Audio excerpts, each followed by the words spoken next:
Welcome back to our live coverage of the PokerStars.net European Poker Tour. It's day 5 of the EPT London main event at the Grosvenor Victoria Casino. 10 players remain, 2 tables of 5. So we're 1 player away from everyone being seated around the same table for the first time in the tournament. Level 26 has just started, 20,000, 40,000 blinds with a 5,000 ante. Joe Stapleton joins me, James Hartigan, to call the action. And we have a guest commentator with us. Howard Swains from the PokerStars blog is in the booth. Hello, James. Back again. Hello, Joe. How we do it. And Howard, I know that you guys are obviously watching this tournament very closely, but also the high roller. We'll talk about that in a moment. Let's just call the action in our first hand back from the break. A button raise from Christopher Frank, who had that big double up through Neil Farrell. And Theo Jorgensen, the last remaining member of Team PokerStars Pro, responds with a 3-bet from the small blind. Farrell's out. It's worth mentioning that Tamer Kamel still in really rough shape. Just about between 12 and 13 big blinds.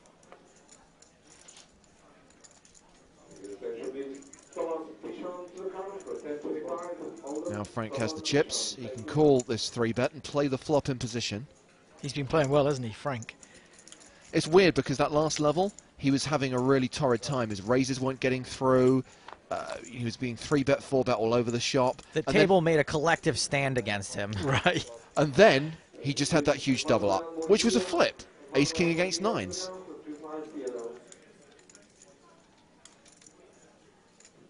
We've got an ace-9-5 flop here, and Theo will continue by the looks of things.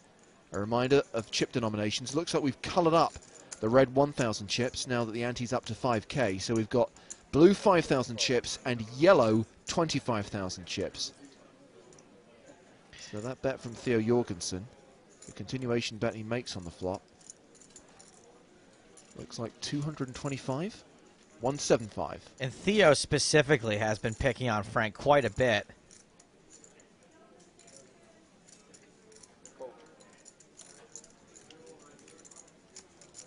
Frank may be getting tired of it, and then again, Theo is going to have a hand some of these times.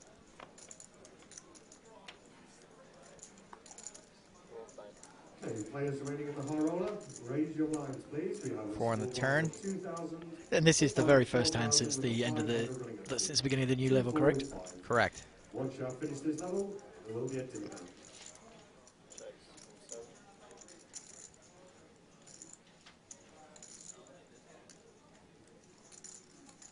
When you say he's been taking a stand against him, has he been 3-betting him all the time, or is he just calling in position and then bullying him off on the flop or It's something? mainly been 3-betting pre.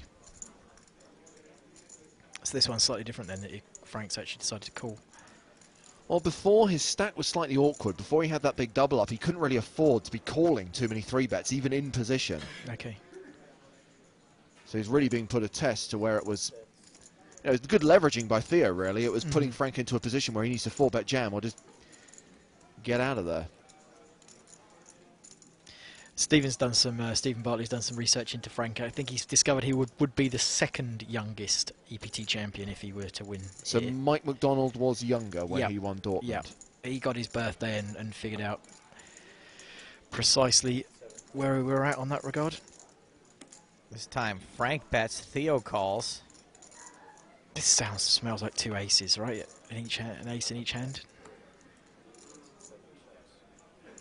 Theo checks. Wonder if Chris Frank's got his favourite hand, ace-9.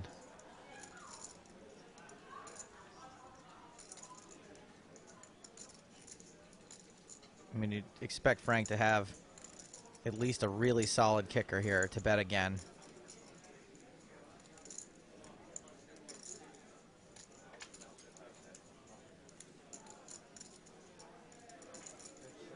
He checks behind. Ace-queen for Frank. Couldn't go for thin value. And looks like that's good. Theo will muck his hand. I think that was a smaller ace. Ship the pot to Christopher Frank.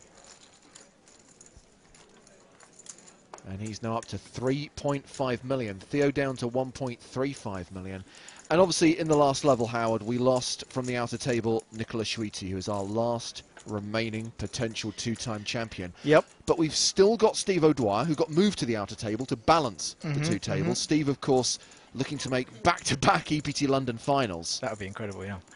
Plus, of course, Chris Moorman and Ruben Visser, two big names from the tournament circuit. Yeah, a lot of people are looking, they're, I think, railing Moorman. They haven't got a great view of him, but obviously he's well known in Britain. Not particularly well known in the live environment, where obviously people who come to the Vic particularly are. But yeah, he's just a big name, and everyone would love to see him get onto a final table here. I mean, he was really short-stacked at the start of the day as well, so he's like clinging on. He's demonstrating he really does know tournament poker like very few other players in this tournament at the moment. And we saw in the background there the high roller tournament, and obviously a lot of people who are watching the show and have been tweeting and emailing today really want to watch some of the action from the high roller, and we may be able to grant their wish a bit later on. Yep. But where are we at in that tournament right now? Yeah, it's just grinding through those middle levels. Originally on the schedule, high rollers are shown to be lasting 2 days, but then we get these fields of more than 100 players, and there's just simply no way they can get through them. So I forget the precise number, but I guess we're down to about something like 40 players still from more than 100 in the field. I'm not 100% sure on that. Check the live updates for that. But there's some interesting names, unknown names at the top. We've got this guy Gautam Sabharwal, who's an Indian businessman, who's right at the top, and we have never seen him on a poker tour before. We've just got this is Kamel's big blind. Okay, we got a shove. Yeah. Oh, and Vitsotskis shoves first. Yeah, Frank opened under the gun. Vitsotskis shoves, and I think that shove's going to get through. Go ahead, Howard. I'm sorry. No problem. Yeah, so Indian businessman out top, Gautam Sabharwal. Like I say, we don't know anything about him. Not a single thing. We found out more about him from LinkedIn than we did from any of the sort of Hendon mob or everything like that. But he won a huge pot earlier from Dimitar Danchev, the PCA champion. Danchev has recovered actually slightly, and now he's third in chips. Faraz Jaka is in second. In fourth place is Michael Watson, and that's Sir Watts online, obviously very well-known player. But I remember the first time I encountered Sir Watts was here, when he made the final table of what was the £1 Million Showdown, it was called, which was the first ever high roller on the EPT, I think. It wasn't quite branded as such. It was the £1 Million Showdown, but I've just been checking out that final table, actually. And on that table, you had Jason Mercier, who, of course, won. Isaac Haxton, John Juanda, David Benjamin, Masa Kagawa, Isabel Mercier, Peter Jetton and Scotty Wynn. Who? Yeah, not a bad lineup for that. That was the first one, and that was when Jason was not as well known as he is now. I think it was pre-San Remo victory. No, it was post-San Remo. Post-San Remo, was it? It was the same year as San Remo, but, I mean, still relatively new to the tournament circuit, and he famously said to John Juanda, and John felt that he'd made a very speculative move against him, and Jason said, okay, I'm going to admit it, I was gambling, I was increasing variance because I know you're a better player than me heads up, and I was gambling, I was going for it. And I know John respected that, and he liked the fact that, Jason conceded that he was a dog there heads up, but managed to bink the win. So yeah, I'm probably going to end up writing something about that tomorrow, because I think that was the first high roller on the EPT. Yeah, like I say, it wasn't branded as a high roller, but it was a huge buy, and I remember everyone getting terribly excited, particularly Isabel Mercier, who was like, she spent a lot of her career at that time trying to justify her position as like sort of one of the name players, and she was absolutely delighted to make that final table. She didn't win, obviously, because that was Jason Mercier's job to do, but lost to her brother. Exactly. So back to the high roller here. Your old friend Oggy, you remember him from the feature table? Yeah, I love Oggy. He's doing pretty good. He's got a lot of chips, and I saw something remarkable. I saw Tobias Reinkemeyer bust from a high roller event. Philip Gruesom's still in, obviously, but Reinkemeyer went. He ordered some salmon and poached eggs. It arrived at the table, and he bust on the very next hand. So he didn't leave it at the table, though. He took it away with him and is eating on the rail. Everton Girls just tweeted to say, I'm missing the hairy beast. Well, you just got to hope that Steve is still in the tournament when we go to one table, and then you'll get to see everyone. So all those people who want Moorman, who want Ruben Visser, who want Steve O'Dwyer, assuming they survive, you'll get to see them soon. And here we go with an all-in from Tamer Kamel coming over the top of Vitsotskis' open. He's out, so Frank has asked for a count as well. Looks like Mike McDonald's just busted the high roller. Wow, two all-in triangles out. Here we go, Kamel at risk. And he is way behind. His 8s have run into the jacks of Christopher Frank. And we talked about Frank having a pretty torrid level during level 25. It ended well with that double up, and he's got off to a great start in level 26. Won that big pot against Theo Jorgensen, and is now about to eliminate Tamer Kamel in 10th place.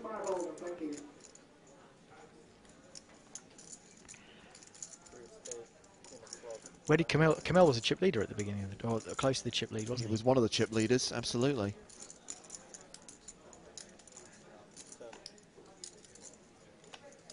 Oh, There's there an it 8. is.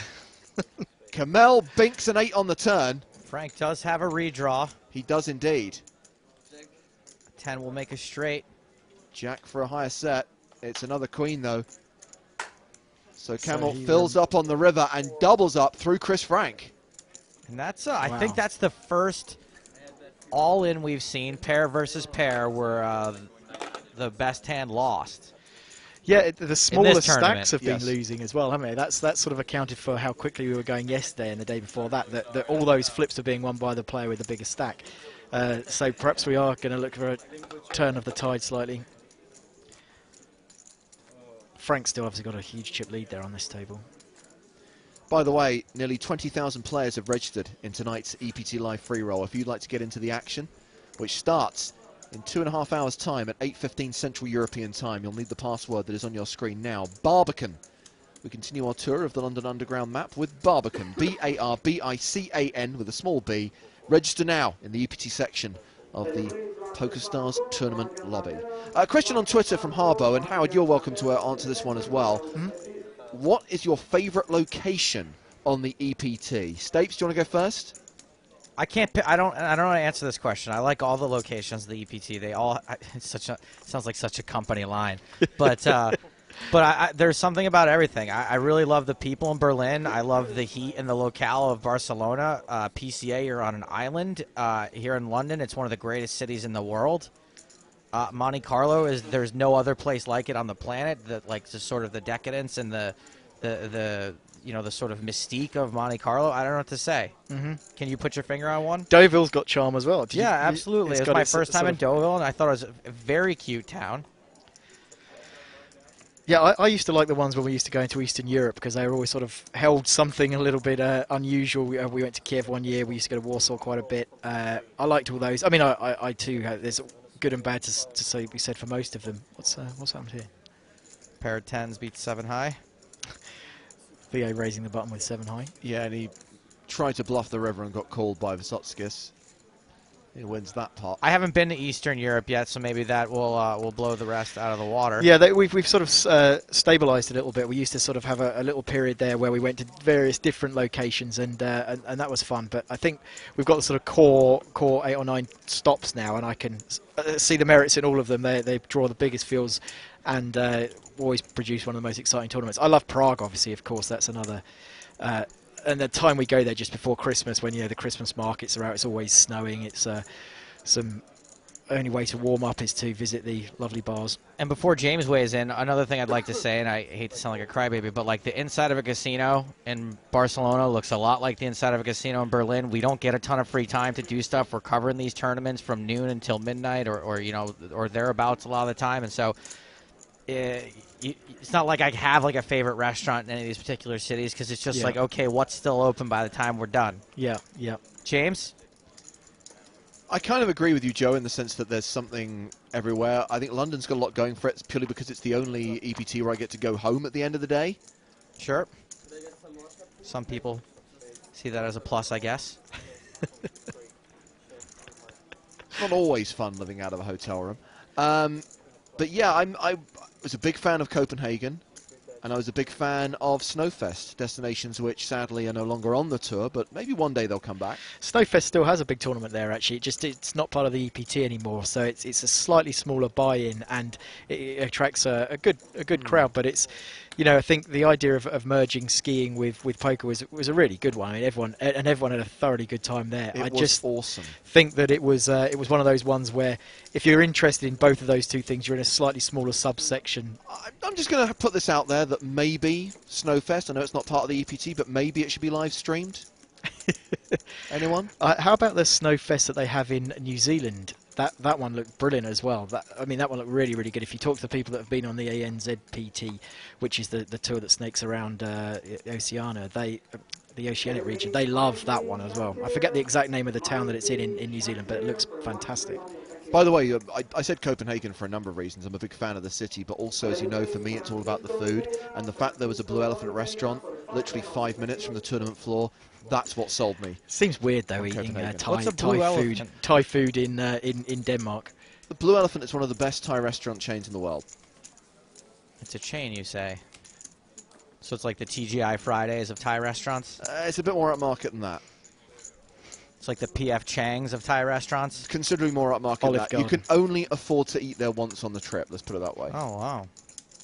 I like Tallinn. I went there for a Baltic Poker Festival as well. That's a great city.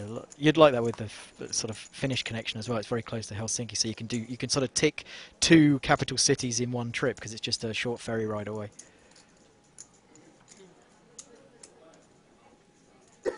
But I think Stapes' answer did summarise it the best. They all have their individual merits. I'm going to say I don't like Barcelona. I'm not a fan of Barcelona either.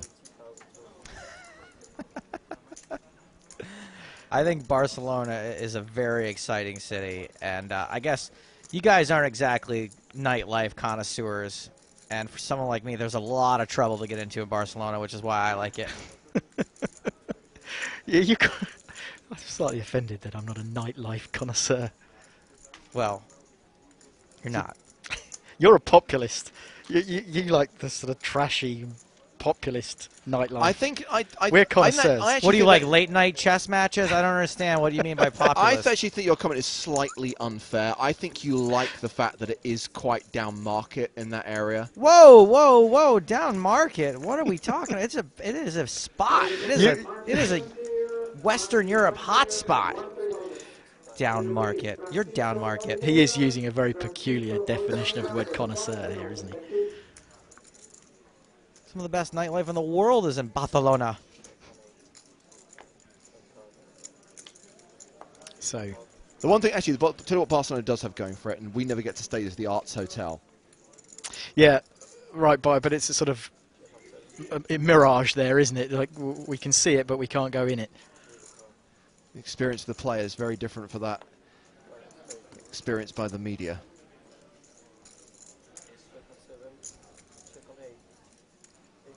So Theo's lost another hand there. His hand checked on every street.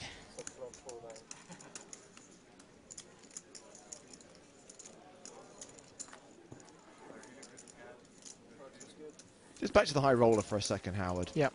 I mean, how is a high roller win compared, or perceived, should I say, in comparison to a main event win? I mean, as far as poker players are concerned, would they rather have the prestige of an EPT main event title, or the prestige of beating some of the best in the game in an elite narrow field? I think I was actually thinking this when I was comparing the high roller with the UK IPT, which started this festival off, which is a much smaller buy-in but an enormous field of 1,100 people. So it's probably harder to win that than to win the sort of smaller but more exclusive high roller field. But anyway, I think in general that high rollers are about the money. You know, there's not an enormous amount of cachet to be had among all the players that are into that tournament are big winners anyway. You know, they know what it's like to hold a trophy, and they're no strangers to the sort of winners' enclosure. But they want to win £1 million, $1 million, and who wouldn't? With an EPT main event, it's very much, there's a lot of cachet, there's a lot of prestige to join that sort of, well, increasingly unexclusive, but still quite exclusive group of EPT main event champions. And so I think that if you're sort of a serious professional, you want whichever's going to give you the biggest check, but then there's still more prestige in a main event. So which would you say is more down market? Well, I would say that you would be the person to answer that. Straight back at you, Stapleton.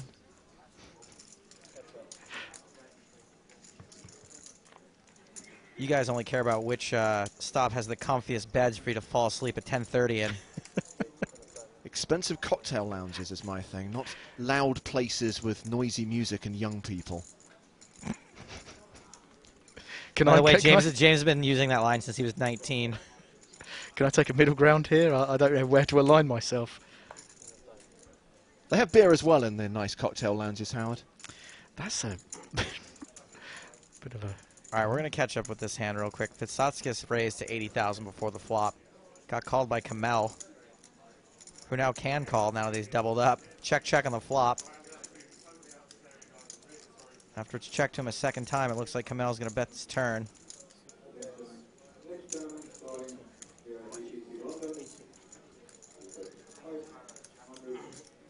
And Vitsotskis asked how much, but it didn't really seem like he cared all that much. He was already reaching for chips. Absolute blank on the river.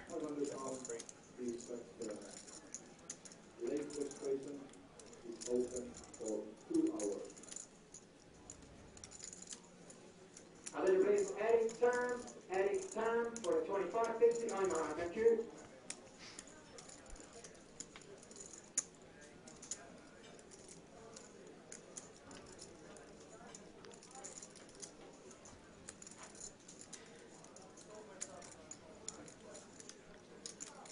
This is a bit of a stare down going on here. It's weird staring at the guy who is yet to act with no action pending.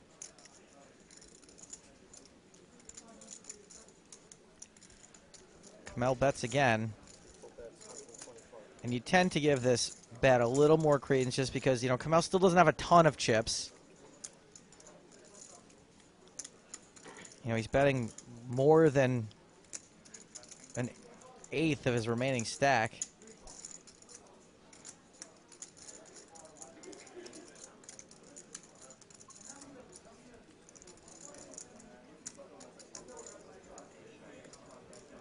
He has been getting a lot of love on Twitter. I heard you mention that earlier, Kamel. He's he got Holds some an ace. respect there. I think that in general, like, that is probably a pretty good fold. Tough to call there with just one pair. Lots of two-pair combinations, straights out there. And like I said, Kamel's not going to be parting with a bet that big all that lightly, I don't think. As you can see, stacks have shallowed out considerably here in this new blinds level. We have two players with fewer than 30 big blinds, one right at and two right around 30. The only one who's can reasonably play big pots post-flop is Frank. Yeah. Theo was mentioning that he's definitely only interested in winning this event. Ninth, if anything, 8 through 10, he doesn't really care, you know, about that. It's just so I think he'll be much more prepared to get his chips in than any of the others who are likely to just be angling for that first final table. Nitsu asking on Twitter, what happened to all the red chips? They coloured them up because they don't need 1,000s anymore. Now the ante's 5,000 and the blinds are 2040. There's no need for 1,000 chips. So we just have the blue 5s and the yellow 25s. Tomorrow at the final table, you're in for a treat because we might bring out the green and black chips, which are worth 100,000 each. Hey-o!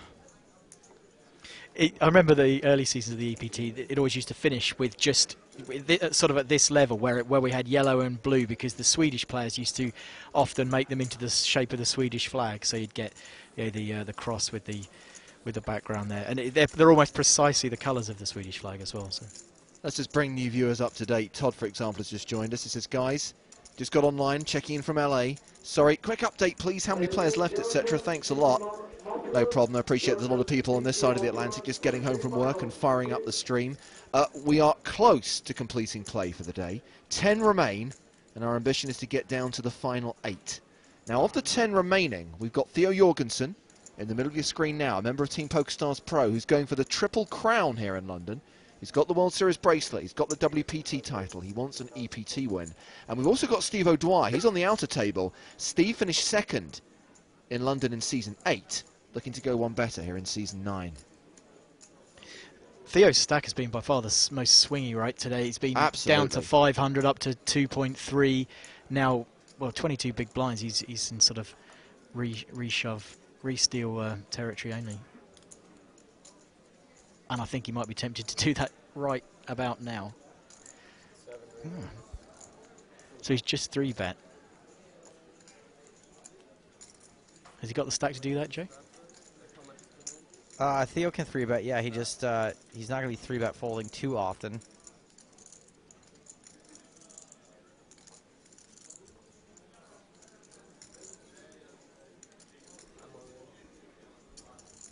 Well, Frank's all in.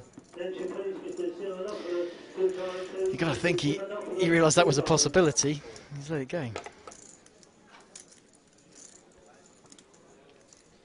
You know, I think he's the type of stack that he had, Howard. You asked the right question is, you know, does he have the stack to do that? And I think that maybe if he didn't quite think he did, he would have probably just shipped himself. Yeah. Now he's at a sub 20 big blind stack. I don't think that we're going to see him do that again. No. Well, he hasn't won a pot this level yet, has he? He's just dribbling away, and now he's going to have to shove or fold. Quick reminder for those of you asking about the free roll that the password today is Barbican, B-A-R-B-I-C-A-N.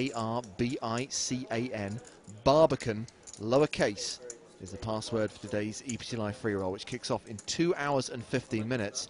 Did you register for that, Stapes? I did. I am registered. Okay, maybe I should do the same. Events, EPT. Dum, dum, dum, dum, dum. Oh, that'll be the one with 23,000 runners. Register. Barbican. In.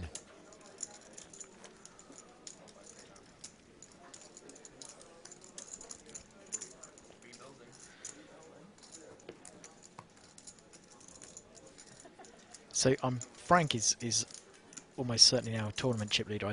If we haven't heard any huge skirmishes on the outer table, then he's going to be. I don't think anyone's going to be with more than 2.5 out there. You know what's really weird is that we were getting word of stuff happening on the outer table, but the players at our table didn't really seem to be reacting at all, which I actually kind of found bizarre because you'd think they'd be all over it. Yeah, it's very close in sort of real terms. Whenever you come to that wide shot, the backs of the players that you can just about see, sitting behind where Christopher Frank is there, that's the other table. It's incredibly close by. Everyone's been packed into the Vic this week because there's all manner of side events going on in what remains a sort of relatively small tournament area.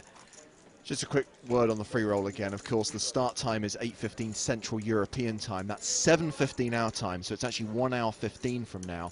Charlie's got a question which I'm sure you can handle, Howard.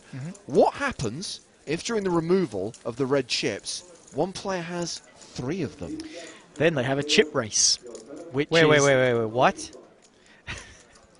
That is something that what happens? The dealer deals out the cards, deals out some cards face up to see who sort of wins the 100 chips. So if there's 3, let's say there's 3 red chips which are worth, what were they, 1,000 each? Yes. So the minimum other denomination is a blue, which is 5,000. So they give one 5,000 chip is going to go somewhere, and someone has to get it. And they sort of, whoever's got the chips, they deal out 1 card per red chip to everyone. So if you have 3 red chips, you get dealt 3 cards. Precisely, yeah. And then the highest card takes the blue chip. So let's say if you've got 3 of the red chips and you get an ace, an 8, and a 4, someone else has got 1 red chip, they get 6. The ace will take it. Right. So it's a little mini game where you stand to win at most 80% of 1 ante. Yeah. And I think I'm right in saying on one of the previous legs that we live streamed, it might not have been Deauville, it might have been Prague, we actually live streamed the chip race. I think it was Deauville. wow. I seem to remember calling one of those. It was very exciting. That really is one for the purists. But the often what happens when you get down to the final table and stacks are precise, you get people adding up all the final table players' stacks and then comparing that with what would have been the number of chips in the entire tournament pool at the beginning and saying, well, it doesn't add up, what's going on? And that's because of the chip race, because there's slight discrepancies come in there because you end up 3 reds is worth 1 blue. We've got an all in here. Vysotskis open to 80,000. Farrell 3-bet. Vysotskis shoved and Farrell calls. This could be the cold deck. No, not necessarily. Pretty even stacks here. It is a race. Vysotskis is the player at risk. I was not expecting them to get in this light. We can see that Farrell has him covered by about 130k. So Mantas Vysotskis at risk and needing to hit an ace and 9 awesome diamonds. So he was our day 2 chip leader, I think, Mantis. It's done very well to get this far. I mean, it's being a chip leader at the end of one of the early days means pretty much 0. And by the way, the players that go out in 9th and 10th place both cash for the same amount, 44,000 pounds. That's what Vysotskis stands to make if he does in fact go broke here. By the way, well, let's see how this hand plays out. Oh, a 9 on the flop. And that's horrific news for Farrell.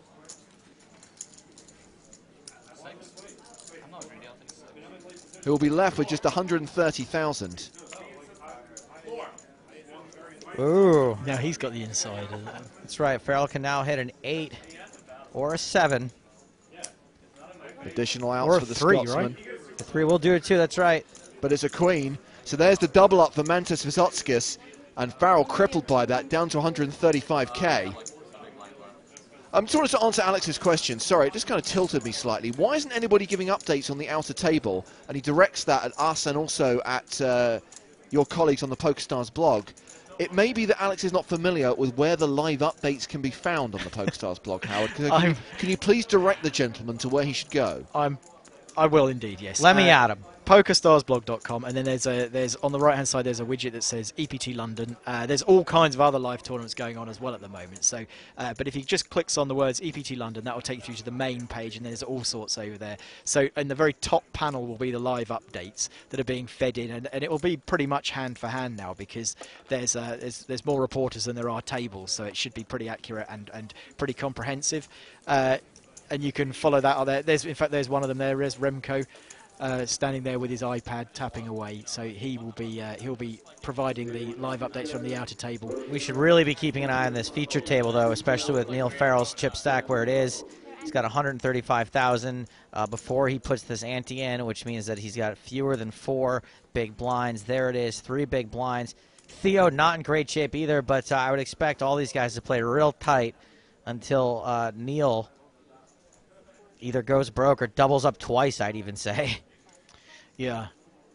Oh, they try telling Theo Jorgensen to sort of rein it in. Yeah, well, action's on him on the button, and it looks like he is not going to rein it in.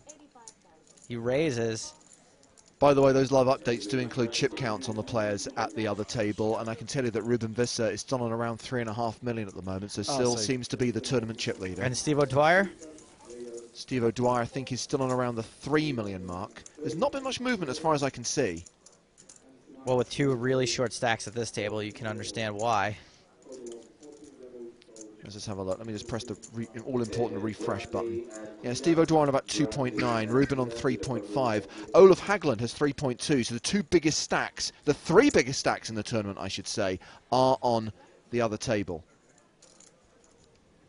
And Mormon's creeping up there, isn't he? Look, Mormon back up to 1.4 million. Christopher Frank making 76,000. Farrell all in. Well, you'd expect him to get a call, I'd say, from Christopher Frank. All of Scotland on its feet.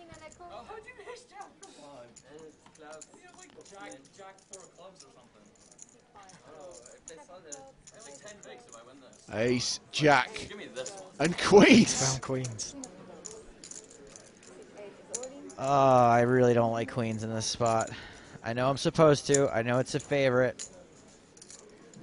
It's got a bad feeling about this. The spin starts here. Neil thinks this is the beginning of a comeback.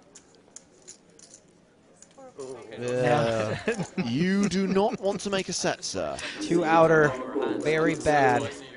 Oliveira 1025 hold. Francisco Oliveira 1025 hold. Thank you.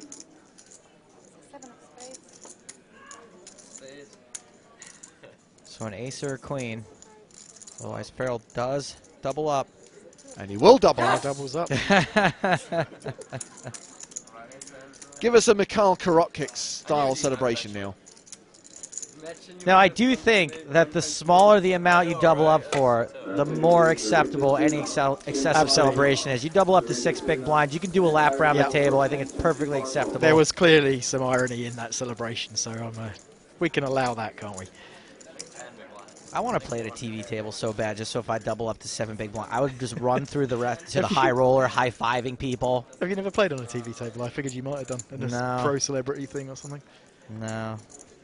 Probably. I don't see an instance that would allow me to either. Here's the thing. At the moment, Joe, we can divide people into 2 categories. You're a pretty polarizing character. We've got the people who love Joe Stapleton and the people who don't like Joe Stapleton. And let's be honest, the people who like you probably outnumber the people who don't.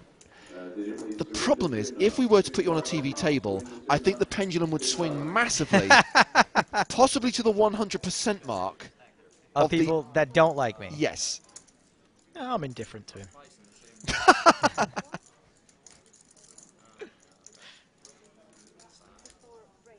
Got to raise small to big.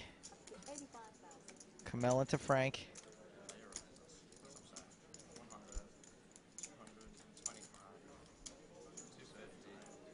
And these guys, they don't give up their big blinds. Like, let's just be honest. You know you're calling. And why should they? When you're, you can play after the flop and you're a fantastic player. Why should you give up your big blind?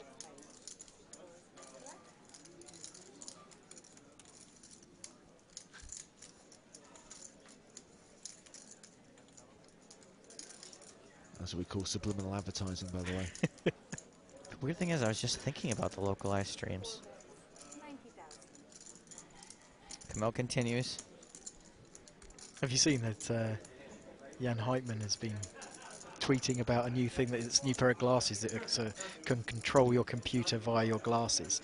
Google glasses? They're similar to Google glasses, but he's obviously, because Jan's a poker player, he's sort of applied them to sort of the multi-tabling side of things, and look at a screen and make your action on that particular table and everything like that. I mean, he's had a Kickstarter project going, I think, and has got some money. I think he's either hit the target now or is very close to hitting the target, so he's bringing out some advertising now, which I've just helped him with, obviously, there.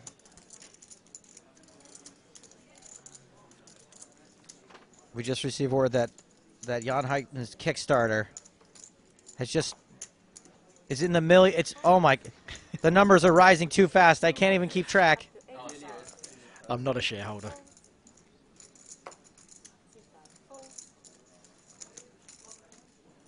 Passat gets raised from the cutoff. Theo's going to defend. That is a soundbite we could just put on a loop. Theo's going to defend. Queen 7-6, 2 clubs.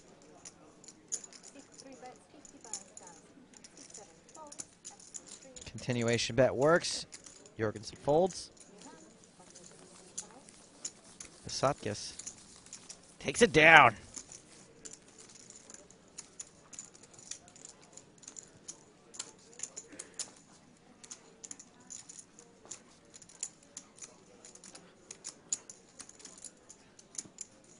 It's actually one of those rare occasions when, although we've got only 10 players left, so fewest we've had at any point, the rail's still quite thick because of the sort of home people.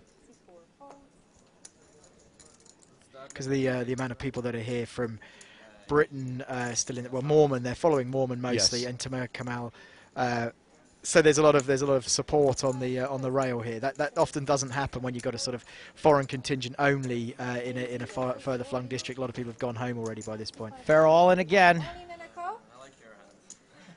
Frank is the player who puts him at risk with Queen 6, and Farrell has Ace 5.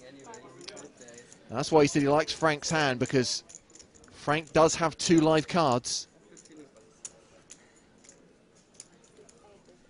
Also suited.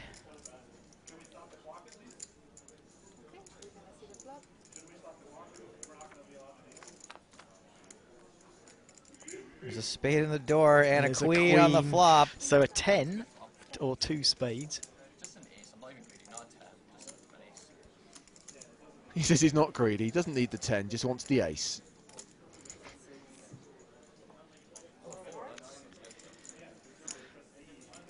And that's what it needs to be. Oh, we are down to 9 in the EPT London main event. The 5 is too little too late. A great run for Neil Farrell, but he is our 10th place finisher here at the Vic.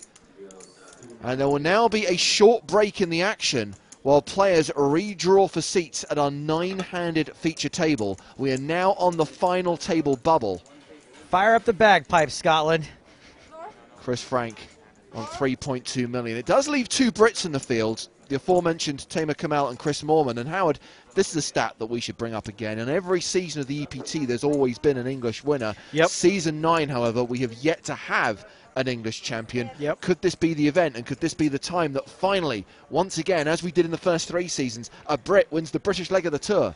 Wouldn't that be lovely, James? Wouldn't that be wonderful? No, yeah, that's one of those peculiar stats, isn't it? And we've been, they could always win in Monte Carlo or Berlin, of course, but yeah, and a German winner as well. We've often had one of those, and we're missing one of those this year as well, I believe. Chris, by the way, said he did a poll of the room he's in. Turns out 100% of the people were indifferent to Joe Stapleton. Stevie Score. P. Stevie P tweets to say, who are these donks commentating? He is Joe Stapleton, I am James Hartigan, and this is Howard Swains from the PokerStars blog. That's probably directed at me. I don't think so. I think it's directed at the donks.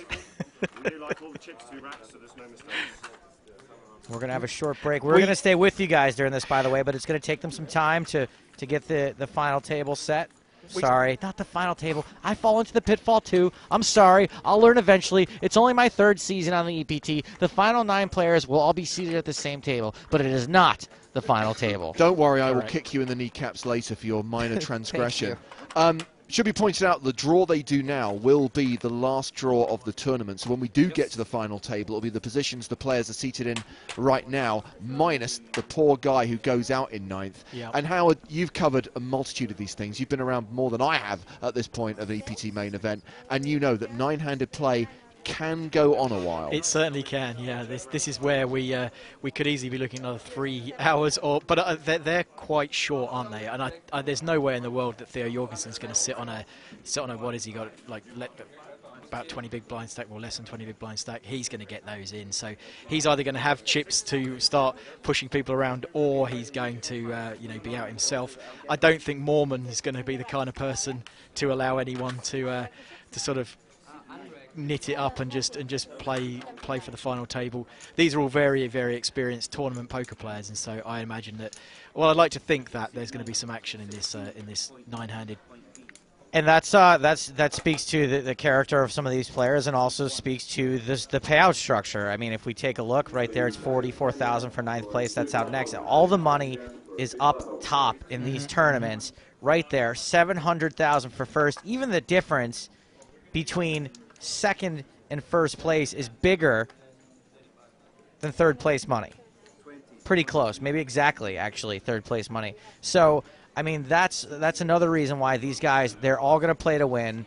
They're all, all that money's at the top. It's not worth it to them to ladder up or to min cash or to whatever. Yep. They want all the chips. They want to put themselves in the best position they can to win this tournament, because that is where all the money is. Yep. Sometimes when you get down to heads up, there have been a lot more deals. We've been a lot more forthcoming about when the deals are being made. But still, they want to get rid of most of those players. I don't know, James, I think you saw one time someone started trying to talk deal at like 7 or 8-handed, but generally 3-handed, I'd say, is the minimum. The only time I've ever seen anyone try to conduct an 8-handed deal was at the final table of EPT Copenhagen last season, where Pierre Neville tried to get everyone to split the prize money in half and say, we'll play for half the remaining prize pool for the advertised spots, but then split the other 50% according to chip. And how far did he get with that? Well, let's put it this way. Mickey Peterson told him where to get off. Funny that. Let me think about that. No. I should say that Mickey was very polite about it, but ultimately... I should say, I looked at the stats of the nationalities at the very beginning of this tournament, and sort of tracked it through, and how many we would likely to have, Brits in particular, on the final table. Based on what we started off at, Based on like what we started 22% off. of the field being and it from was, the UK. and it was 1 or 2, and we are now guaranteed 1 or 2.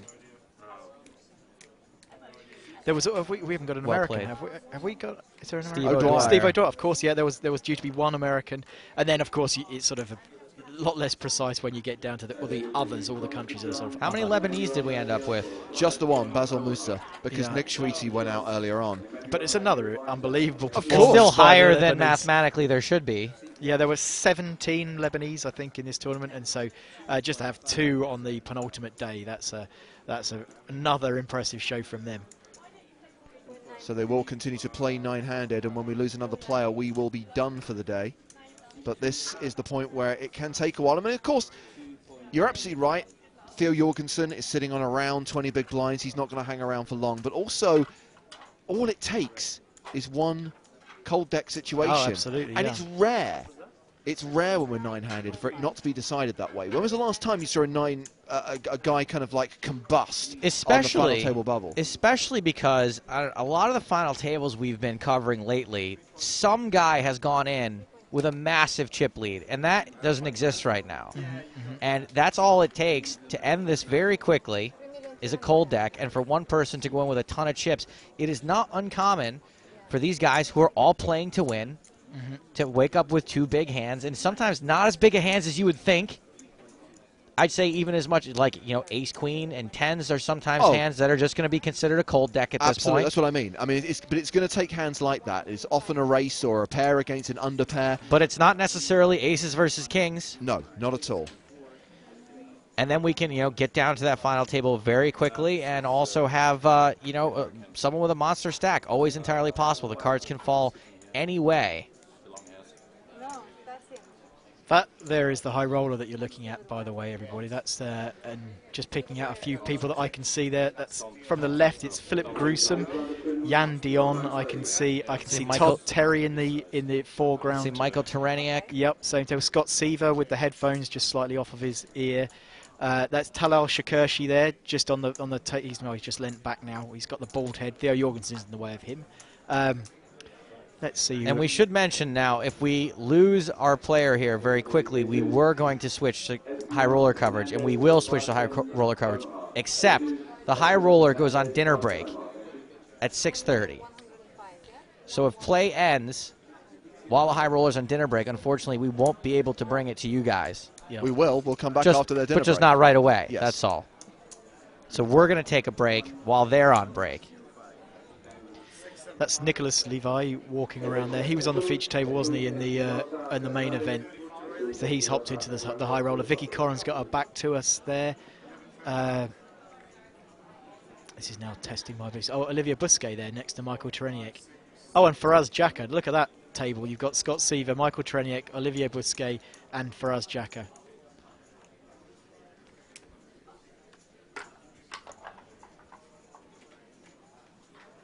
So here's where we're at right now. £44,000 for whoever busts in ninth. And then we'll be at the final table, which will play out tomorrow here on EPT Live.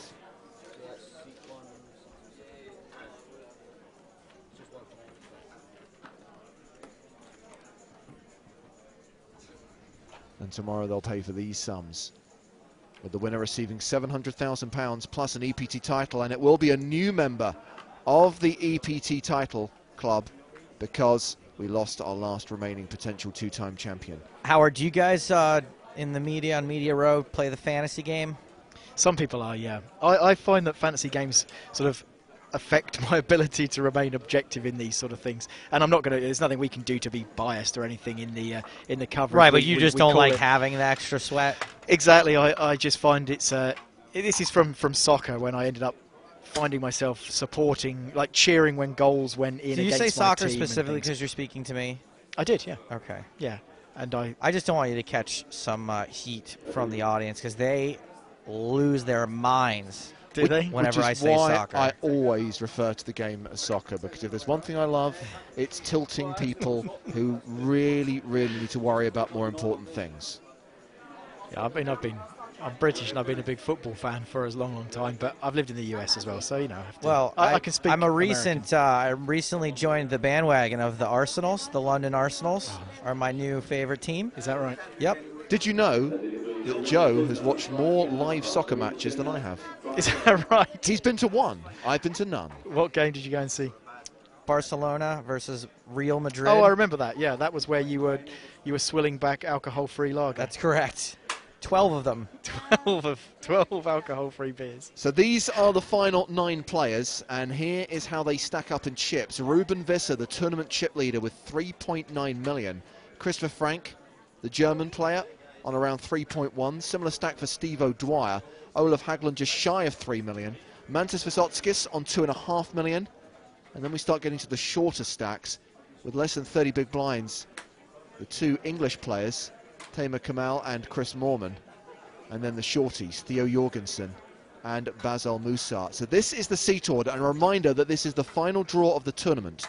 So this will be how they're seated tomorrow, minus whoever busts in 9th place. You know, it pains me to say this, barring one of those huge cold decks that we were talking about, the most likely, I think, to go bust here is either Theo or Chris Moorman, just because they are going to get their chips in sort of slightly more marginal spots. I can imagine Basel Moussa. I mean, he's obviously he's a good player, and he's had a big stack for a lot of this tournament, but I suspect he might really just want to get on that final table. Well, he's also got the one of the biggest stacks directly to his left, whereas you know, Frank's in pretty good position for all the short stacks actually, but you know, Theo at least has guys on either side of him that don't have huge chips to be calling off. But Moorman, you know, there's no one in the world that knows more about tournament poker strategy than Chris Moorman, and so I would imagine that he's going to start moving his chips. You see, Nathan, you lose. Anyone who rises to my football baiting, you lose. Jack Daly wants to know, how good would Jason Mercier run if he were Lebanese? Good point. Yeah, wow. Good thing that he's not. That way somebody else gets to win one every once in a while. So England represented by 2 players. Scandinavia represented by Theo Jorgensen and Olaf Haglund. Lithuania represented by Mantas Visotskis. Steve O'Dwyer, the last American. We've discussed Basel Moussa from Lebanon. And then we have the German player, Christopher Frank, and the Dutchman, Ruben Visser, with the 2 biggest stacks at our 9-handed feature table. So we're going to continue with the blinds as they are, 20-40 with a 5k ante. That's got the sort of complexion of one of the early season final tables, where you'd always have at least 2 Scandinavians. You'd always have at least 1 Brit and 1 German, and then, you know, a Dutch player there. No Russians. I mean, Mantas Visotskis from Lithuania, the closest we've got. Just want to give a quick shout out to Peter on Facebook, who wrote to me and said, best poker commentator ever. When I said thanks, said, no problem, man. Feel free to add me. You'll get some street cred for knowing the guy who took down EPT Berlin 2013. Love the confidence, Peter. But I'm going to counter that with, feel free to add me. You can get in touch with us in the booth by using the hashtag EPT Live on Twitter or emailing nuts@pokerstars.tv. Theo's tweeted to say, 9 left and we need to lose 1 more player. Chances are that it's going to be me, since I decided to give away 1.4 mil so far this level, down to 675k, and I'm the shortest left. A reminder of the password for the free roll. Stapleton has registered, so have I. The password is Barbican, and the game kicks off in 50 minutes. How many spots available in the free roll? Not many. 26,000 players have registered, just 4,000 spots up for grabs.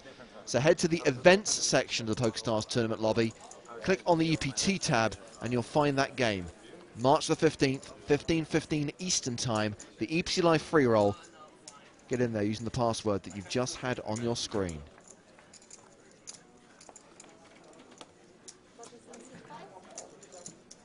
A reminder of the players we've lost so far today. Pasi Sormanen was the first one out. I like Peter, who responded to the fellow who said, it's called football because you use your feet, donks. Peter responded, you also use your socks. Ah. David Kalan was the next man out, and then we lost Mikhail Karotkik. Daniel Erlandson, our 12th place finisher. Our last remaining hope of a 2-time champion went out in 11th, Nicholas Schwiti. And then Niall Farrell just went out in 10th. Neil Farrell even. See, now even I'm falling into And that we trap. only lost 2 of those 6 players from our feature table. The rest all happened on the outer table. Bad beat for us. Yeah, I mean, it's not that anyone's been playing any different on the two tables. I think by the times that I've been spending in here looking at the feature table, it's equally as active. I just the way the flips have been won by the all-in player on the feature table, and perhaps the other way around on the outside. And to the fellow who says, I feel sorry for Stapes for pointing out my public page on Facebook, my fan page that has 0 likes, I did not create that page. I don't know who did, but it's not my page. So no reason to feel bad. Do you have a Wikipedia page, Jay? I don't know. I don't ever Google myself, seek myself out on the internet.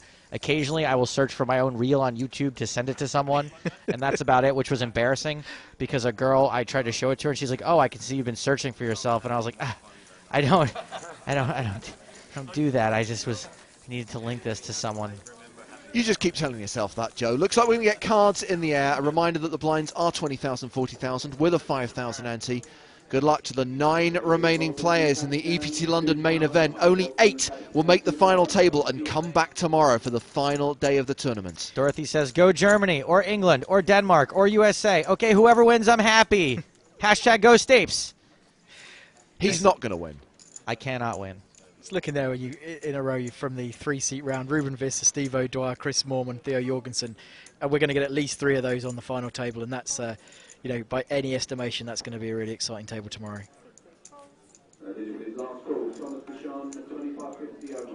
Actions folded around to Steve O'Dwyer. Yeah, Steve's going to exert some pressure here. I'm not sure how Steve's going to be with this table draw, having Moorman directly on his left. I think Moorman's going to need a few more chips, though, to really... worry him. I'm starting to worry about Theo a little bit with the amount he fiddles with his chips. He's like Rain Man over there. Yeah. He's been doing that sort of snake trick since, you know, the first time I've ever seen him, season 2. I've never seen anyone else do it, and he does it all the time. Yeah, raise and take it with 2 kings, by the way. Frustrating. Hello to Victor, who tweets to say, playing a home game while watching the stream, such a good show.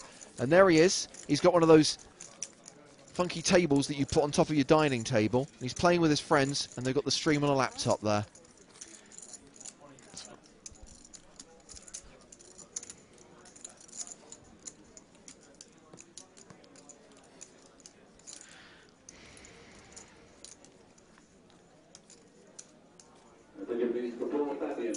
Paul Walsh says, the last Scott gone while I was travelling home. Paul, were you following Pete's advice? Did you create EPT Live Radio with the instructions he gave yesterday? Remember, if you are on the move and you've got the PokerStars app on your phone, you can plug your phone into the car via an aux port or connect it via Bluetooth and then have the live stream as a radio show on your car stereo system while you're on the move. That's innovations. I just want to remind you, treat it as a radio show. Please don't watch the action while you're driving. Raise and take it for Ruben Visser. So now we've got all the last remaining players in the tournament on the final table. However, not on the final table, who haven't we seen? You were talking about this earlier. Who has never been on this table before? No one. Incorrect. Olaf Haglund, have you seen him before? Pretty sure we have. Ruben Visser, we have not had on the feature table. Someone corrected me earlier and said we did for a spell when Marcel was on way early in the tournament, and I think that might be correct. Wow, that was so early doors, I'd forgotten it. Yeah. Certainly during the late stages, we haven't seen Ruben yet. No, not for a while. Not at least for 3 days.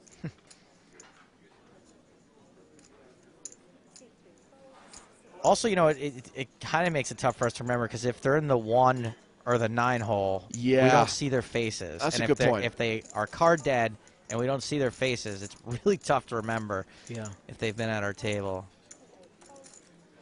One thing I should say is that when we do get to the final table tomorrow, as players are eliminated, we move them around to the center so we get a better view of them.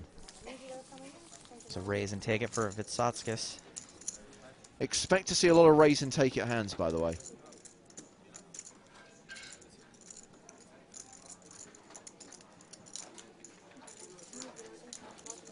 So that'll be the high roller on dinner break now. 6:30, I think it's an hour they have for dinner. By the way, just going back, Howard, to the concept of nine-handed play taking a while, I think there's a couple of tournaments that spring to mind, both of which happened in Season 8 of the tour. The PCA, the year that Ruben Visser actually made the final table, the year that John DeBella won that tournament. I mean, they played nine-handed for something like 3 levels, to the point that when they got to the final, no one had more than 50 big blinds. Really shallow. Yeah. Didn't the same thing happen in Monte Carlo? Exactly. That was the second tournament I was going to reference. The grand final in Monaco the same year. Again, nine-handed for an eternity, for about 5 hours. And again, you come to the final table and no one has any chips. Was that Guigon, right? Bernard Guigon. Who, I believe, just won a side event here. Love that guy. Weekend at Bernie's.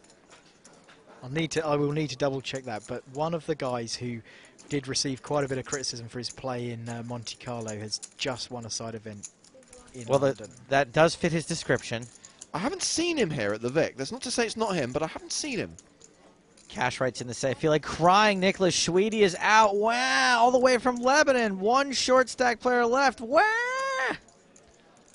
Do you know what? You are right. Yeah, there he is.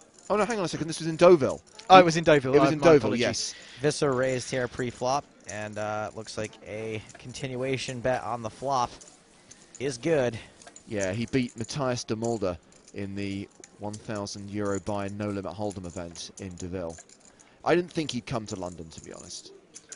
But it shows, I mean, he can win a tournament as well, so perhaps he did have some method to his apparent madness there.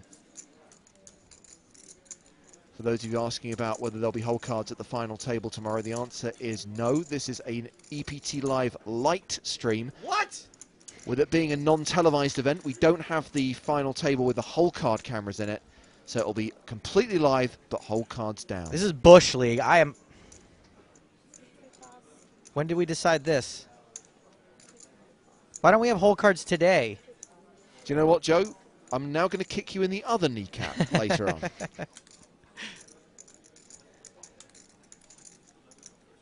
Don't. I need those. And in terms of Andrew saying, well, based on what we just said about nine-handed play taking an eternity, should the EPT just stick with five-handed and four-handed? I think Jake Cody made an excellent point, which is not only is it slightly unfair on the four-handed table, but it also favours the pros. And I think it's fair to say we still get a lot of qualifiers and a lot of new players in EPT events, Howard, and we do like to try and balance things as much as possible. To be honest, I didn't even realise that people were saying that it should go 5 and 4, because this seems to be, for so many reasons, the right way to do it. And our sort of concerns are pretty low down on the list of you know, the general concerns in this tournament. You know, what the players are the ones that have put up the money to play in this, and tournament directors across the board always try and make it as best as they can for them. I like it like this, and although I think it would still be rare, I think your chances of having a 7 or 6-handed final table also kind of go up considerably if you're playing 5 and 4-handed.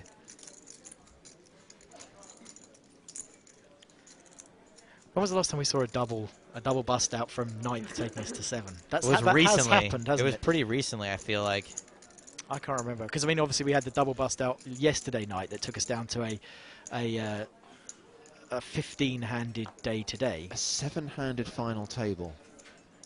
It may have happened once, but I can't recall it.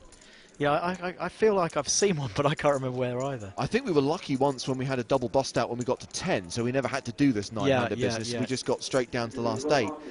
But there may have been one event, and I'm sure that someone out there is going to remember it, but there may have been one event where there was a double bust out on the final table bubble and we had a 7-handed final.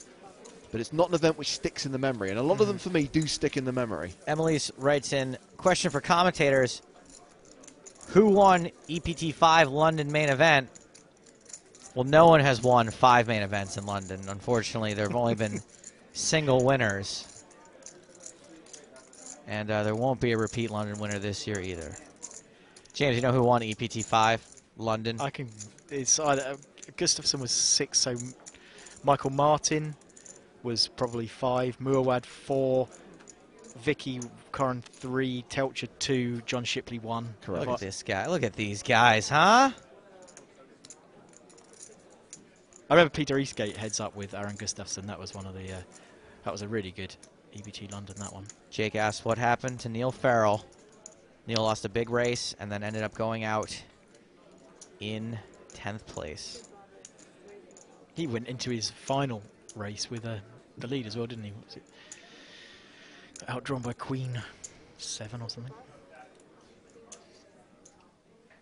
Wheels in the win the book tournament. You may start taking a seat. You now have 2 minutes remaining on your break. We have to bid adieu to Howard Swains from the PokerStars blog. He's got articles to write. Yeah, I have. Thank you very much. Speak to you soon. Thank you, Howard. Get lost. And we thank all the guys from the PokerStars blog for their efforts. What is wrong with you today? I'll show you downstream. What was that word? Down market. Down market.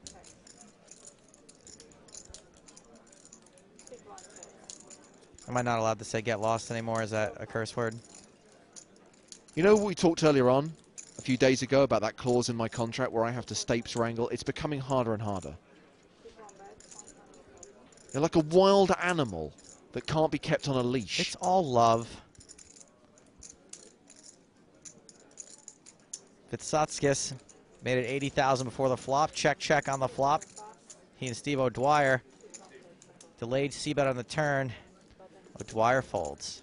Although, following my analogy of the wild animal, I think a tranquilizer gun would be quite a handy thing for me to have at my side. I don't think you want me drugged up over here. If you're unconscious, it wouldn't be a problem. Are you offering me the chance to take a nap, James? Andrew tweets to say, I have missed the password for the free roll. Can somebody help me? Oh, sorry, Andrew was actually retweeting someone and providing the answer. Good work, Andrew. Public service tweeting. We like it. Yeah, I'm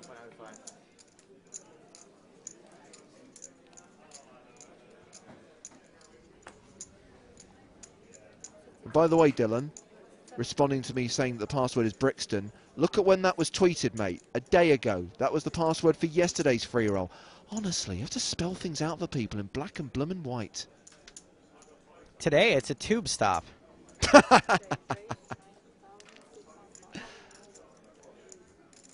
You've won me over again.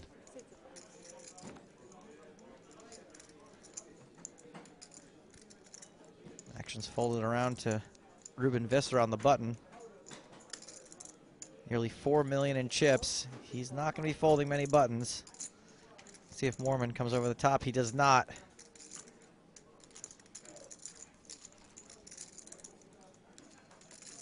Oh, I got that wrong. There was a raise in front. Christopher Frank made it 80,000. Visser called on the button. Yeah, unfortunately, Frank's in one of those annoying seats that we sometimes struggle to see.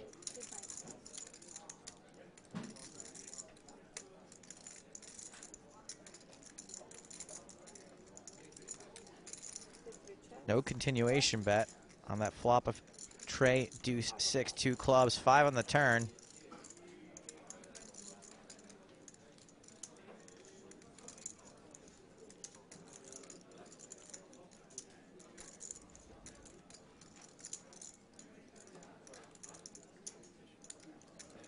Looks like Frank's going to bet now. 4 card straight out there. Club flush draw. You'd imagine Ruben may have bet the flop if he had clubs. He ditches it. No pair, no draw. Russell tweets to say, I hate left-handed dealers. Spreading flop from centre to left is so annoying. Hashtag easy things annoy me. Yeah, I was going to say, man, you might want to think about getting medicated, getting some help, because that's, I don't know if I could go through life being annoyed as easily.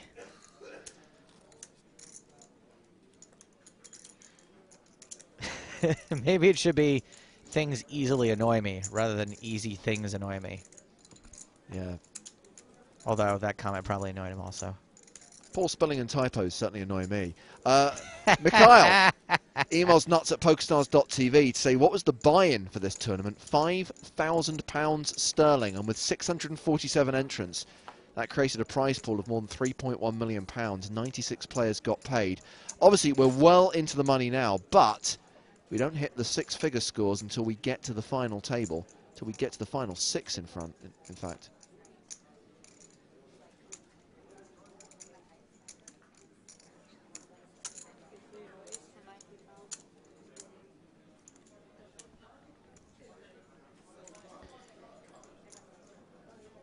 And going out ninth is a particular needle because not only do you not make the official final table, but you make the exact same payout as 10th place. So there really is no difference other than maybe a small little line on the CV. That's English for resume.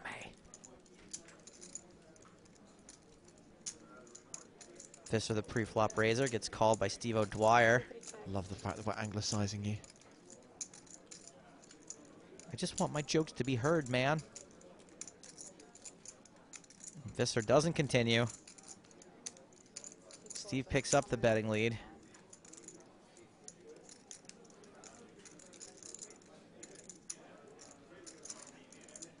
Hey, whatever happened with our caption contest?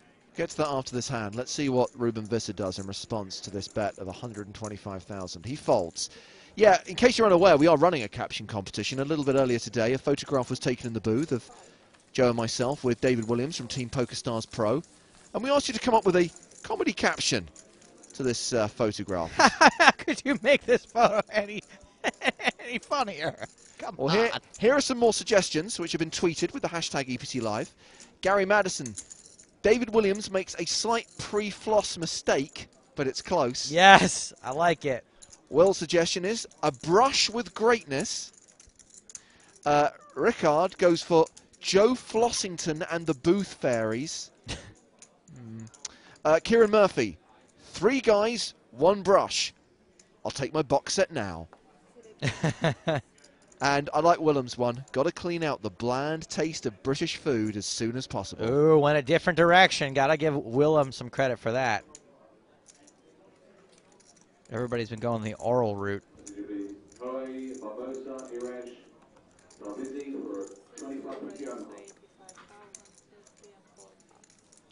Adrian asking on Twitter, how many EPT final tables does Steve O'Dwyer have? I think we worked out earlier that this would be his 3rd main event final table, should he make it. He finished 2nd in EPT London in Season 8, and I believe in the same season he made the final table of EPT Copenhagen. But you know what? I'm going to verify that because I don't like stating something as a fact without checking that information. You mean first. It's not he definitely made a final table before you look it up, James? I'm not going to say definitely until I have consulted the Oracle of Hendon.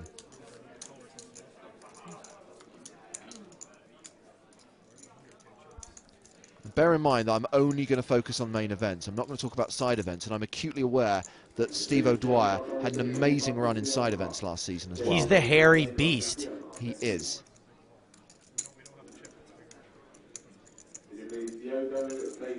Yeah, he was 7th in the main event in EPT Copenhagen in Season 8. Steve O'Dwyer takes down sides like a fat guy at KFC. This would definitely be his 3rd final table, Joe. Defo. Mos Def. And again, I would like to point out I'm talking about EPT main events, not side events.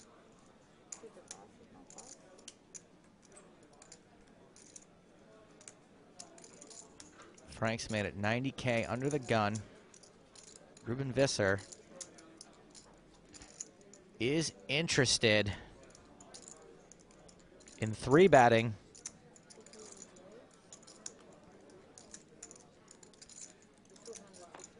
$215.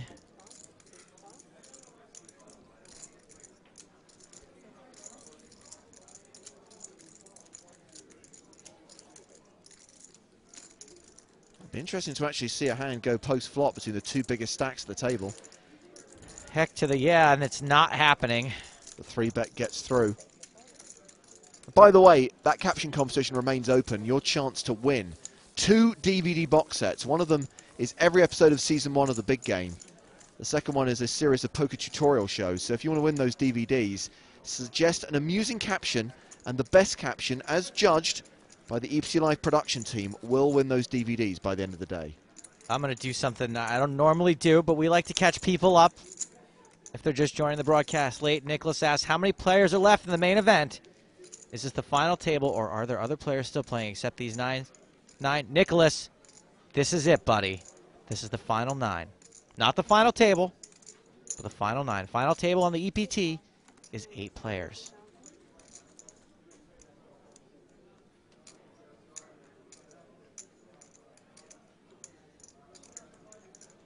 It's Vysotskis' turn to raise under the gun. Called by Olaf Haglund.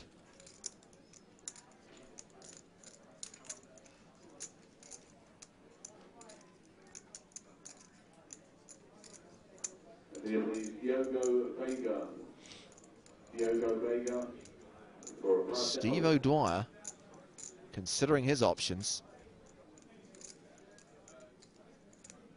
In general, I think Steve would have to have a real hand to make a play here after an under the gun raise and a call in the very next spot. Free betting is going to look very strong.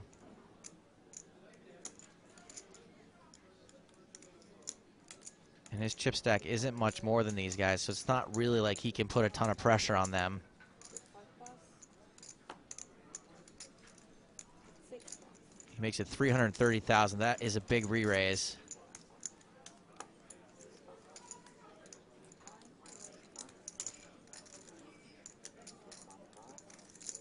There's the fold from the original raiser. Now Haglund. I think Haglund in general has to have a pretty strong hand to just call that under the gun raise, but he's going to ditch it too. I mean, Steve's been here before and he knows how cautious play is, 9-handed. Yeah, he may just recognize that as a really good spot and, you know, maybe doesn't have a hand there, but it is indicative of a big hand. Steve O'Dwyer now second on the leaderboard with 3.4 million. Ruben Viss is still the chip leader with 3.9 million. And the short stack is Basel Musa playing 500k, but Theo Jorgensen's only got 35,000 more than that. Blinds currently 20-40. 28 minutes left on the level. There will be a break at the end of the level. Should we still be in action? Should we still have 9 players?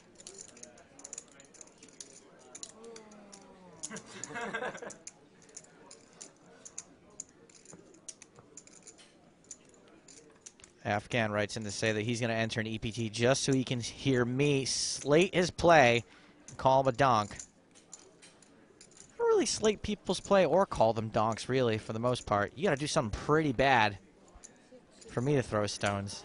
Kevin tweets to say, O'Dwyer is my favourite to win this tournament. Been smart and has made no bad plays as far as I've seen. I can get behind that as far as we've seen.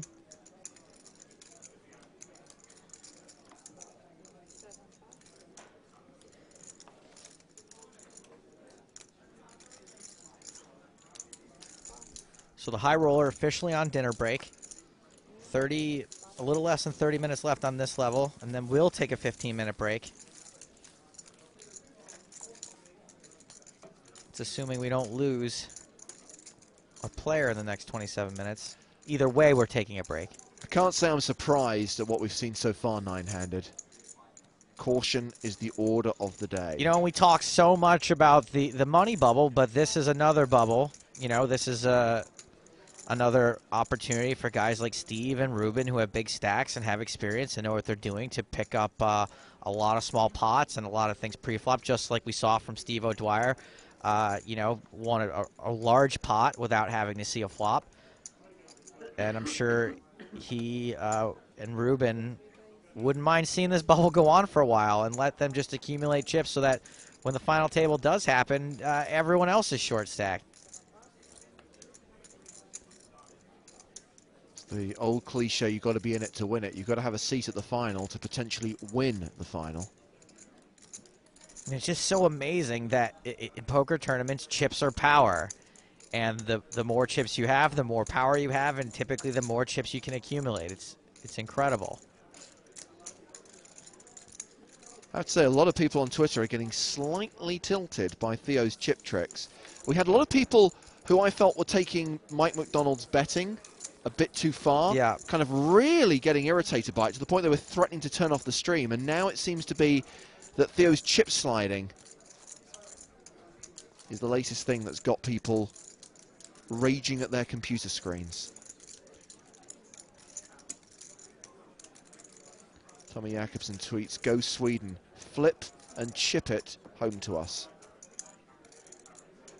A reminder that you can watch us on your iThingies and your Android devices. An iOS app, an Android app, you want it, you got it. I should say that it's not just the live streams that are available on those apps. You can also watch a lot of the TV shows from the EPT, episodes of The Big Game that we've been playing during the breaks. And the great thing is, just with so many on-the-go devices now, you can download shows and watch them when you don't have an internet connection. I love that. You know, when you're on the Wi-Fi, download a couple episodes. When you're somewhere that doesn't have it, or rather than eating up your 3G or whatever it is, your wireless plan, just download and watch them on the go.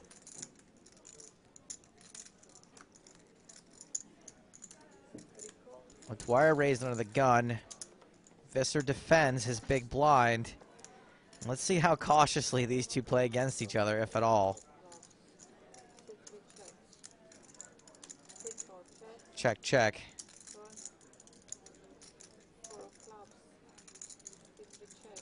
Visser checks.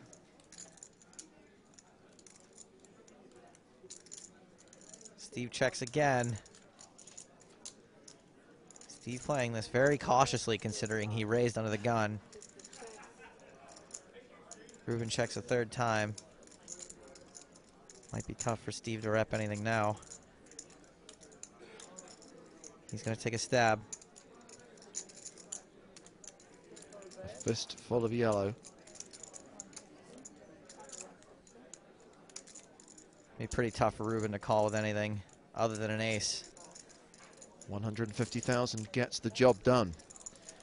Hello to Mark, who emails nuts@pokerstars.tv. Say, "Hey guys in the booth, it's my first EPT live stream on the net. Awesome tourney, awesome atmosphere. Keep the good work up. Any comments about playing 6 max turbo sit and goes? Do you like playing this format? Alternatively, what are your favorite games and formats?" Well, I could say that, first of all, don't play that much poker these days. And when I do, I'm mainly an MTT player, a mediocre MTT player at best, but do bink occasionally. Joe, you probably play a bit more than I do. You've got more time on your hands. Yeah, I mean, I've been playing a little bit lately. I spent quite a bit of time trying to satellite into the Sunday Million. I guess that's probably my favorite at this point, is just like huge field tournaments where if I can get lucky and go on a deep run, then I can have a decent score. I don't consider myself a favorite in anything like that, but, you know, and there's a lot of variance in isolated tournaments, so that's about what I stick to. I like home games. Jorgensen all in here. An open shove.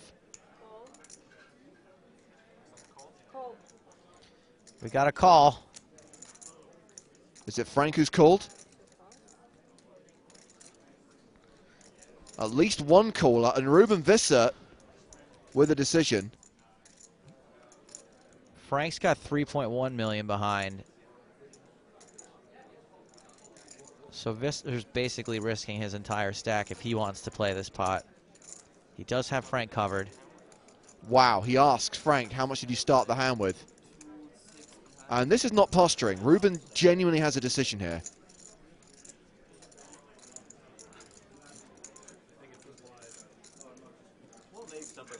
I think if Ruben plays back at him, there's a pretty good shot that Frank gets out of the way.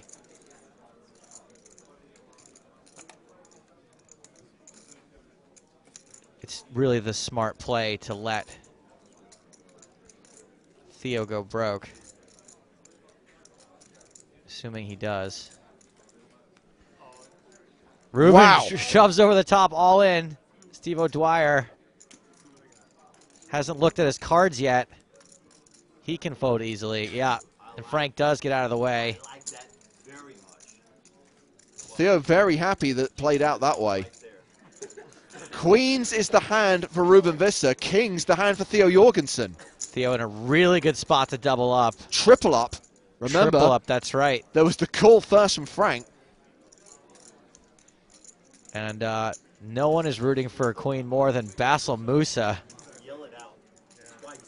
who's got 12 big blinds. He does not want Theo Jorgensen to triple up. See if we can hear what they're saying.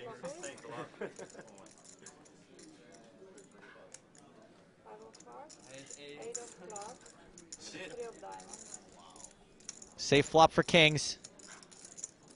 Anybody folded a queen? Keep it to yourself. Why do you have to turn it that way?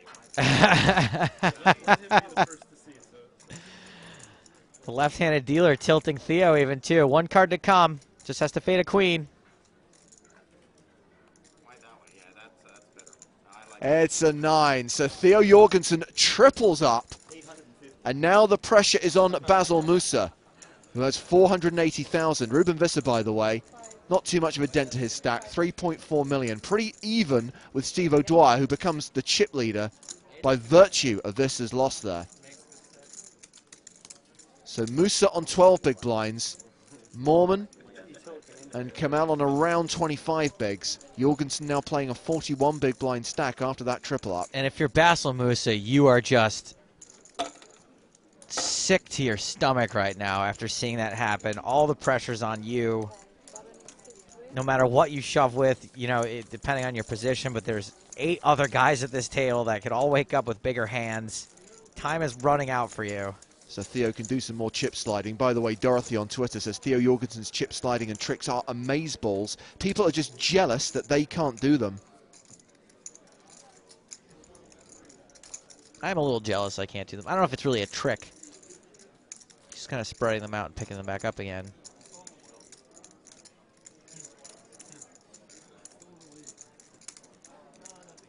Greg Williams says, I'm watching and now following you, Stapes. Any chance of a high? If you follow me as well, Greg, I will. At J_Hartigan. Sorry, but I need all the help I can get. Says the guy who claims to not care about social media. Alexander was excited to see Hi, by the way. Hello. Hi. Hello. all in action. How do you do? Howdy. He wants a hello from the authoritative one. Action folds around to Steve O'Dwyer. Oh, Ruben Visser on the button. By the way, we did have that question earlier on about whether Theo had ever worked in a casino, and a few people have tweeted, and Roberta's just emailed to say, yes, Theo was a former dealer at the Casino Copenhagen. The chip tricks come from when he used to be a croupier on the roulette table. Once a dealer, always a dealer. Visser's button raise gets through.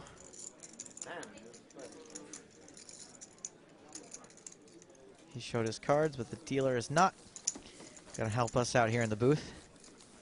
Thanks. By the way, those of you trying to enter the competition and suggesting your captions, it is a Twitter-only competition. So anyone who has emailed a suggestion to nuts@pokerstars.tv, however good it may be, it's not being considered. So you may need, if you don't have one already, to open a Twitter account. Should point out it is completely free. It's not compulsory to follow anyone. But that's the best way, in fact it's the only way to get your competition entries in. Grant asks, what time will the final table start tomorrow? Same time as we started for the last few days, Grant. That's noon GMT, that's local time. That's 1 PM Central European time. And if that isn't one of your 2 time zones, the internet is a marvelous tool which provides a reference point to how time zones differ around the world. And the reason I say that, and I'm not accusing you personally here, is I'm sick to the stomach of people whining on me on Twitter about not providing their time zone when I say what time the stream starts.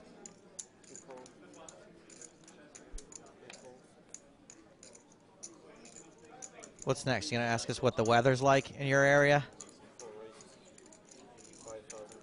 I wonder if you asked Siri, if Siri would know when EPT Live is on tomorrow. Good question. Can we tell people what the free roll password is? Oh, we would love to, but it's full. We're going to say it one last time anyway, just in case. Maybe someone will unregister. Barbican. Barbican. B-A-R-B-I-C-A-N. Ann. A-N. Ann's not a letter. Chris Moorman. All in over the top of Steve O'Dwyer's button raise. Mormon shoves for 920,000 and gets 2 quick folds. Sorry, I just switched my phone on because I thought I would test and see if Siri knows. Let's try it. This is sure to be embarrassing. When does the EPT Live final table start? Searching the web for BBC. No, that's not what I asked. Shall we try again? Please don't. When does the EPT London final table start? Searching for PP. I found 5 places matching department. 4 of them are. It's pretty far from London. Yep.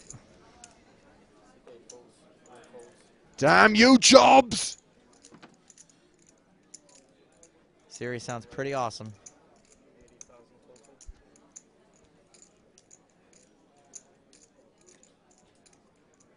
Ruiz Macias. 1025 Oldham. Ruiz Macias, 1025 Oldham. Thank you.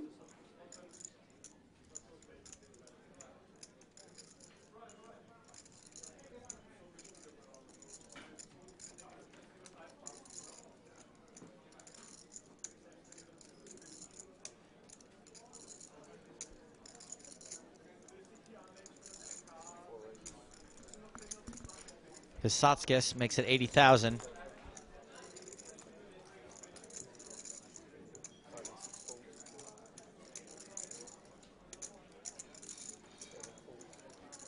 Three bet from O'Dwyer makes it 200,000.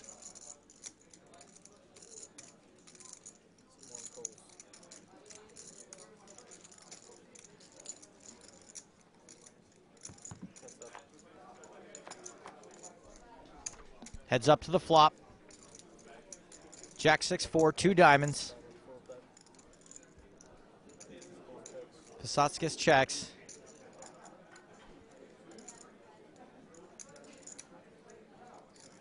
Dwyer checks. Way less continuation betting on this final table bubble.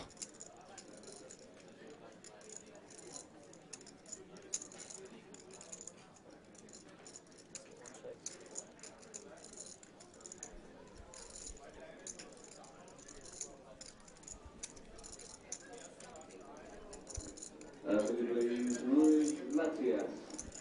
510 Oldham. Final call. Ruiz Macias, 510 Oldham. Steve finally takes a stab at this.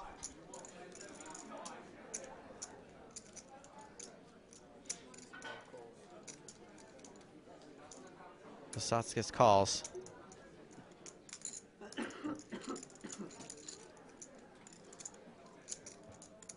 $985,000 in the middle.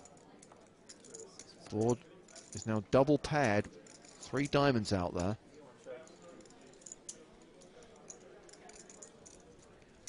Visotskis is the effective stack here. He's got around 2.4 million behind.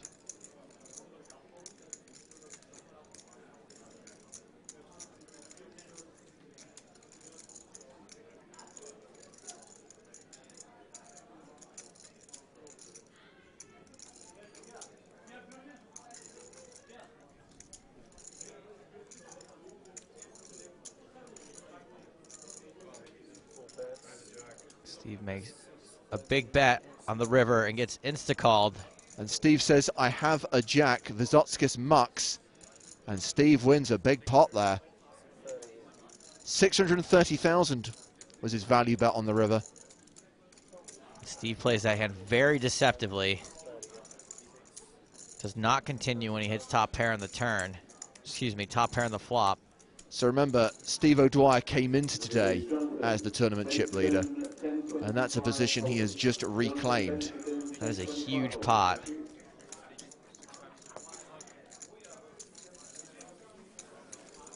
He is up to 4.5 million in chips.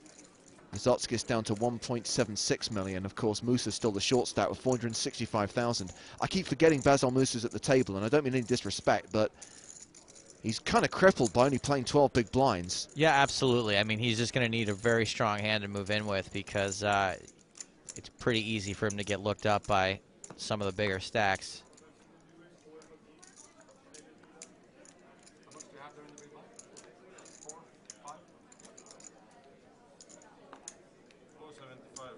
Oh dear, this is a common problem that I have when watching televised poker as well, JW.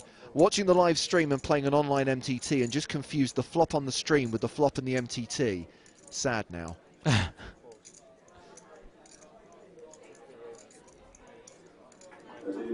To be fair, we're not seeing that many flops, so hopefully it won't happen again, JW. This is raised to 90,000, called by Steve O'Dwyer. The monster stack, the tournament boss. And there is an all-in. Basel Musa shoves for 465,000. Steve O'Dwyer calls after Ruben Visser folds. Musa at risk. O'Dwyer set the trap with ace-king. Musa with 5, so it is a flip. And if Musa's 5s don't hold, we will have our final table. If Musa's 5s do hold, he will have just about even chips with Tamer Kamel and Chris Moorman. And then it is Diogo Vega, 1025 holes. Diogo Vega, 1025 holes. There's an ace. And Basel Musa has 1 foot out the door. The glasses are off. He's out of his seat. He could be the final table bubble boy.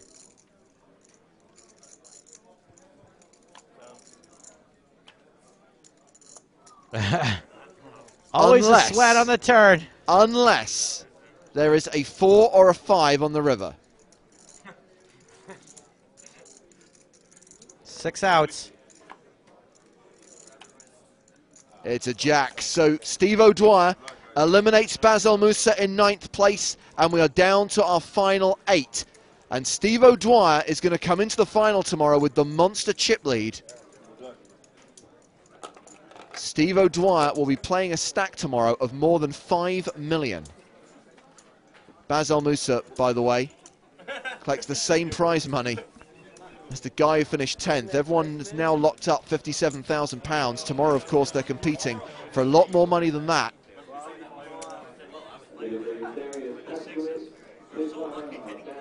£57,000 for 8th place, £700,000 for 1st. A whole lot in between.